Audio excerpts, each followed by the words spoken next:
Hello, Internet. I am back again and here with another discussion. But I hope everyone's been having a good day. I know I have.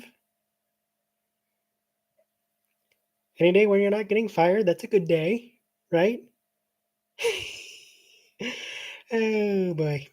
Anyways, so today I decided to go with something slightly different. We're going with a slightly newer show and a British comedy show as opposed to what I've been doing before, which have been mainly older American shows. Thought we'd do something a little different. So yeah, let's not waste any time and let's get into it. All right, Absolute Power. This is a British comedy show that follows two public relations professionals that are no longer with their old agency and have struck it out to try and create their own agency and make a decent amount of money and a lot of prestige in the process. The premise sounds very dry, I know, but the show itself is quite comedic. As before, I will be limiting my examination of this show to its radio iteration, and I will not be examining the television iteration, but they are very similar from what I understand. So this show follows Charles Prentice and Martin McCabe as the heads of the firm known as Prentice and McCabe, and they are joined by their two assistants, Sandy and later Clive, to help them bring about their schemes. So let's start with the main duo.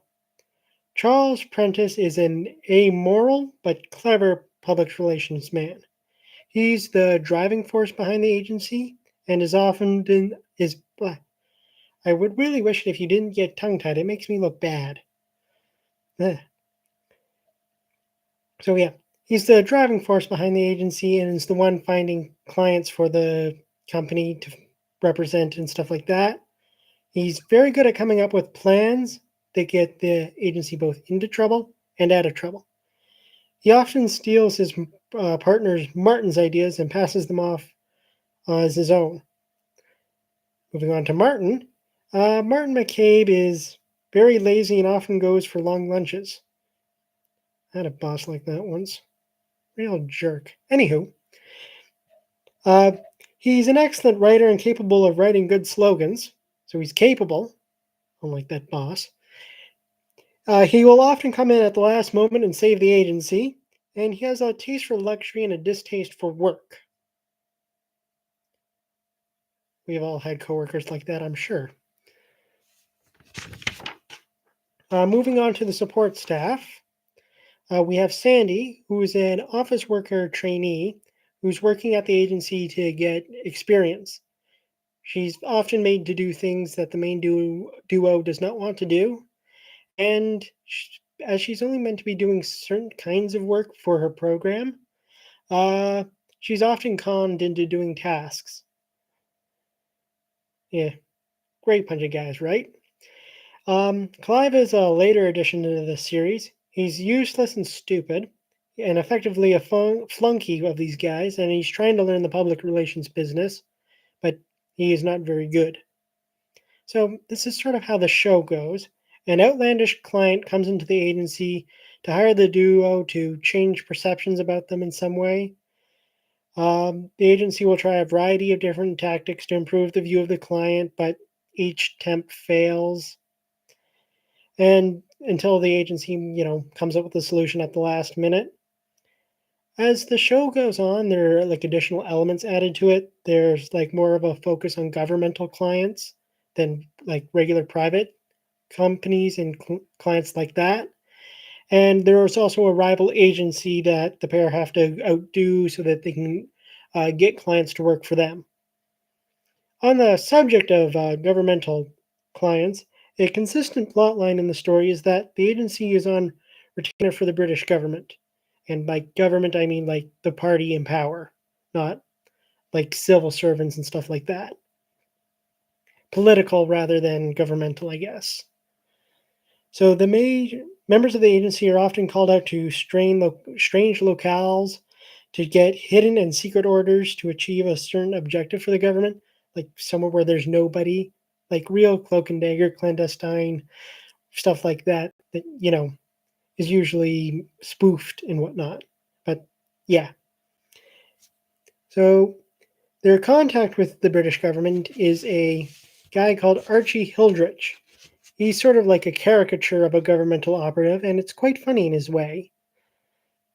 This kind of humor is actually quite topical at the time the show was created because the British government was of the day was having to deal with accusations of using public relations operatives to make it appear good, to hide all the things that they were doing that would be unpopular or make them look incompetent, that sort of thing.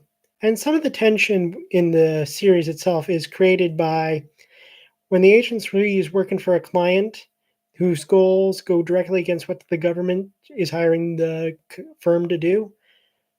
So the agencies figure out how to balance these two desires, and this way that they can achieve both goals and get money from both parties. In that way, they can use the money from these payoffs to build their affluent lifestyles and stuff like that. So, some good things about the show, pros, I would say, is no ads. You don't have to worry about the ads or anything like that. And there are many big name actors working on this project, so the acting is great. Uh, Stephen Fry plays Prentice, and John Bird played McCabe. So big names have worked in shows and television and stuff like that. Although I do believe John Bird has since passed away. Some things that should be noted though. The episodes do follow chronology, so they have to be listened to in order for stuff to make sense. This is different than the last two entries in our series, which could be listened to in any order, and you wouldn't miss out by missing an episode or anything like that. Some cons to the show. Some of the episodes discuss matters that would raise some eyebrows should your coworkers hear what's going on. I won't go into detail, but yeah, headphones are good for this. Make sure that they're low enough that your coworkers don't hear what you're listening to. Standard stuff, but like what people do anyways for like kindness and courtesy and respect like that. But you want to make sure that your coworkers can't hear this. Okay, what was that? Dude, stop dropping things.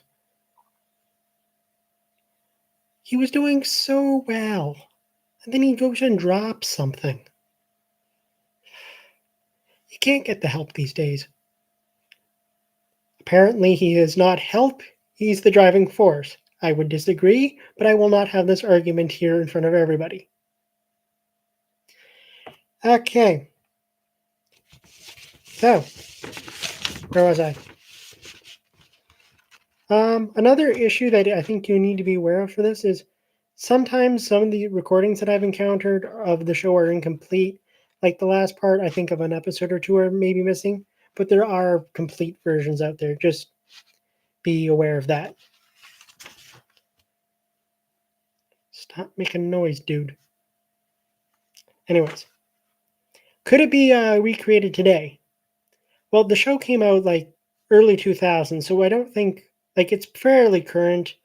I mean, it's not that old. Remaking it wouldn't be an issue. Um, I mean, the topical factors that drove the creation of this show are no longer present today. I mean, public relations firms are no longer the source of scandal they were today, like back then in British politics, as they are like today. I mean, you wouldn't be able to, the show would not be as topical now as it was back then. I mean, it could be made. I don't think there'd be much of an issue with technical stuff like that or making a reboot. But what made it popular and relevant was how topical it was, and I don't think where the politics of the day are like that. So yeah, that's sort of my thing for this. Figured we go with something different in a British entry.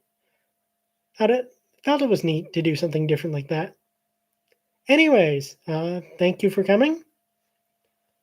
Hopefully, this is something you can listen to at work.